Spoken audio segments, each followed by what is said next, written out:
Hi, fourth grade. It's Miss Posk here, and I am happy to be here to read to you the article that we have this week called Stop the Hungry Giant Fish, based on a legend from the island of Guam by Pam Calver. This was created in 2015. Okay, so this is just a little bit about the author. All right. Pam Calver is an award winning children's author and has written four highlights. Calvert's story is based on a legend from the island of Guam, told by the original occupants of the island, the Chamorros. In this legend, a large fish threatens to eat the island. As you read, take notes on how Nanette responds to the threat of the fish. Okay, so I'm going to be reading this to you. And as you're reading, maybe think about what you're thinking. What does the author do to make you interested in this, to keep you interested in this text? Think about the pictures. There'll be a couple of pictures that you'll be seeing. And I want you to think about maybe some of the big ideas that are running through your head. Think about some of the changes that the characters are going to go through and how they overcome those changes. And what does that make you think about those characters and who they are as people, and maybe about the lessons that some of them will learn. Okay, because this week's focus is on theme. All right, so remember the theme is like a message that the author is trying to teach us or tell you, like a big idea of the story. So I want you to take all that we've learned this week in reading and apply it to this story. All right, here we go. The earth trembled beneath Nanette's feet. She ran toward Hagana Bay. Out of the water surged a giant parrotfish with a mouth like a gaping cave and a beak as sharp as spiraling coral. It splashed as its mighty jaws approached the jutting rock. And chomp! The earth shook. Eee! Nanette cried. I must warn the others. Okay, so as you can see, this is the giant fish that the author is talking about. Look at its mouth. Wow, looks like it has some sharp teeth in there. And then it's huge. Okay, but it doesn't really look so happy right now. It looks like it's getting caught by something. Let's see what's going on with the fish. She fled toward her village. Between gasps, she told the Magalahi, the chief, that a giant sea creature was eating their island. The chief gathered the men who were known to possess great strength. They decided they could use their strength to seize the fish.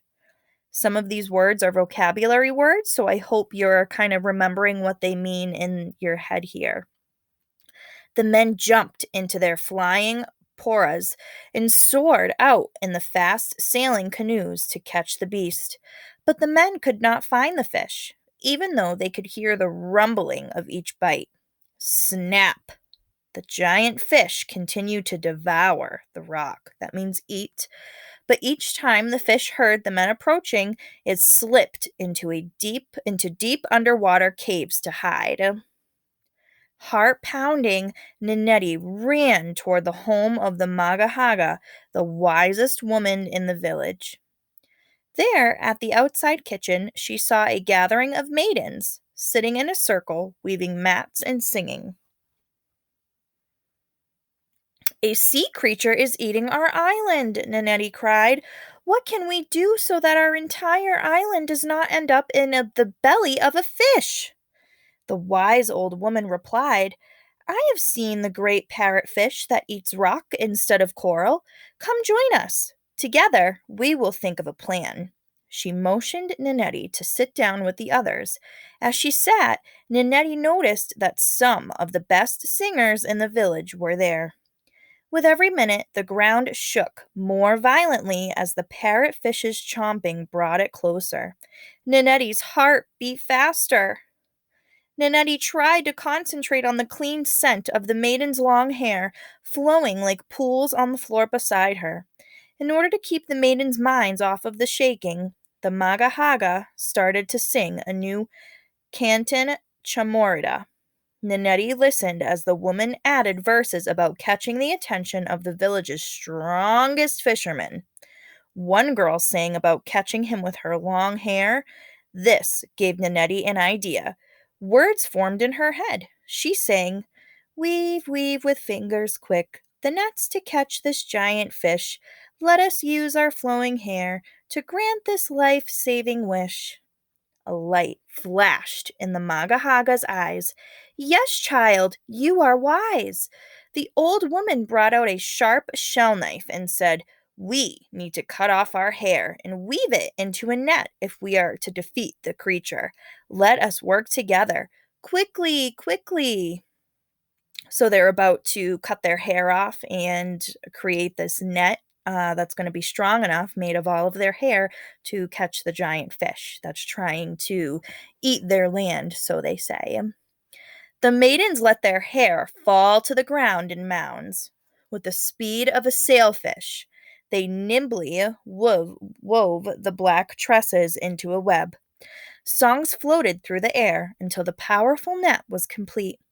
Then, together, the maidens set off to find the great fish. Oh, here we go. They're on their way to find the fish. I wonder what's going to happen.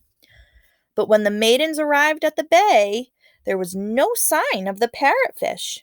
They only saw men shaking their heads with faces full of worry. Uh-oh. Boom! Another bite was felt underneath the island. Nannetti noticed lemon peels bubbling up from the water. "Look," she said, pointing. "What is happening, Magahaga?" The old woman answered, "They must be from Pago Bay. The women there use lemon to wash their hair." Nannetti's face grew hot, and she whispered, "But Pago Bay is on the other side of the island. The fish must have eaten a tunnel underneath their island and started to munch on the other side. The island would soon split into two. They needed to find a way to get the fish to swim back to Hagana Bay." The old woman shouted, "Hurry, girls, use your beautiful voices. We will set a trap for the fish." So now they need to find something quick before the land is destroyed into two. At once the maidens sang a sweet, melodious song. Their hearts were full of love for their people and their island. Tears sprang up in Nanetti's eyes as she sang. Suddenly the rumbling stopped. A giant gurgling came from the bay. The huge fish swam toward the soothing melody of the maidens' enchanting voices. "It's time to throw the net," the Magahaga said. Together, the woman hurled the net over to the fish and pulled. "Harder!" the Magahaga ordered, but the fish was too strong. Then the hundreds of men and children looking on rushed to the bay to help the woman pull on the net. Wow, so it looks like their whole community came and helped them get this fish. They were struggling to get this fish. The fish finally swam up to the maidens as they were singing this nice song, and they were having a hard time. And then the community came up and helped them. That's great. What a nice community! And it was the combined strength of all the people on the island, men, women, and children, that was finally great enough to haul the enormous creature to shore. So they finally did it with the help of their community. That night, Nanetti shared in a feast of the huge parrotfish that fed all the people. Everyone was thankful and proud of the bravery of their woman.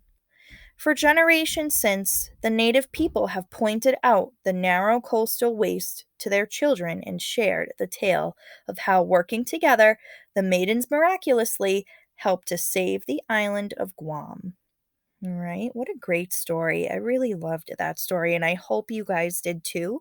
Um, I hope you're thinking about some themes. There's a little hint in this paragraph 40 about a theme that you could choose. This ending really summed it up on, some of the characters and their words, actions, and feelings, especially so the community's actions helped us shape this theme of the story. So I'm really looking forward to see your responses on this, and let me know what you think. Let us know what you think about this, okay? I hope you enjoyed, and I hope everybody has a good day. And all the great work. We're very proud of you.